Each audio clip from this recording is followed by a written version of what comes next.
Sir cell ఫోన్కి అంటుపెట్టుకొని ఉండడం వల్ల ఎలాంటి ప్రాబ్లమ్స్ వచ్చే అవకాశం ఉంటుందంటారు? ఈ ప్రస్తుతం ఎక్కువ మంది పేషెంట్స్ కూడా వస్తున్నారు. మొబైల్ ఎక్కువగా వాడడం వల్ల వాళ్ళ మిగతా విషయాల పట్ల ఆసక్తి తగ్గిపోతుంది. అలాగే వాళ్ళు చేసే పనులను అన్నిటినీ ప్రోకాస్టినేషన్ అంటే వాయిదా వేస్తూ వెళ్తున్నారు. ఇలా వాయిదా వేస్తూ పోవడం వల్ల పనులు సరిగ్గా చేయడం అవ్వట్లేదు. ఇది అడిక్షన్ దాకా వెళ్తుంది.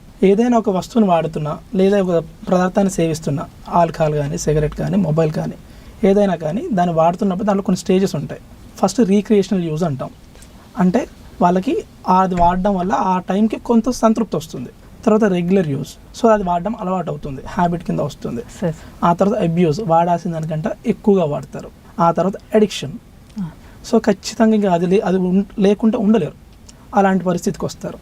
ఆ తర్వాత డిపెండెన్స్, జీవితంలో మిగతా అన్నిటికన్నా మొబైల్ కానివ్వండి, ఆల్కహాల్ కానివ్వండి దానికి ఎక్కువ ప్రాధాన్యత ఇస్తారు.